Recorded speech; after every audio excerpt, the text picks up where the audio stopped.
నాలుగో టెస్టు హోరాహోరీగా సాగుతోంది. నాలుగో రోజు ఆదివారం 9 వికెట్ల నష్టానికి 358 ఓవర్‌నైట్ స్కోరుతో ఇన్నింగ్స్ కొనసాగించిన భారత జట్టు 369 పరుగులకు ఆలౌట్ అయింది.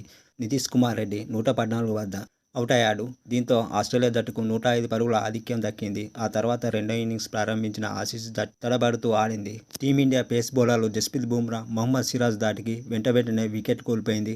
ఆస్ట్రేలియా జట్టులో సామ్ కోన్స్టాప్ 8 పరుగుల వద్ద, ఉస్మాన్ ఖవాజా 21 పరుగుల వద్ద, స్టీవ్ స్మిత్ 13 పరుగుల వద్ద, ట్రావిస్ హెడ్ 1 పరుగుల వద్ద, మిచెల్ మార్ష్ డకౌట్ కాగా wicket keeper batter Alex Carey 2 పరుగులు చేసి అవుటయ్యాడు. మొత్తంగా 91 పరుగుల వద్ద 6 వికెట్లను కోల్పోయింది ఆస్ట్రేలియా జట్టు.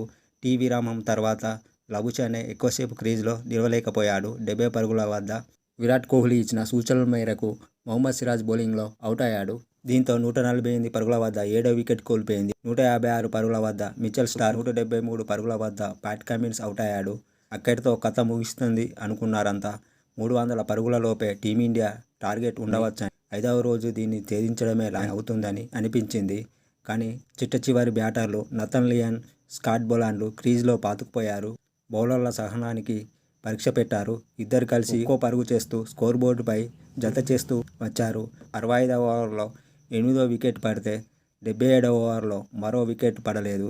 ఇన్ని ఓవర్లు లియాన్, బోలాండ్లు ఎదుర్కొన్నారు. ఈరోజు సమయం ముగిసేసరికి ఆస్ట్రేలియా జట్టు 228 పరుగులు చేసింది 9 వికెట్ల నష్టానికి. క్రీజులో స్కాట్ బోలాండ్ 65 బంతులు 10 పరుగుల వద్ద, నథన్ లియాన్ 50 బంతులు ఆడి 41 పరుగుల వద్ద నాటౌట్గా ఉన్నారు.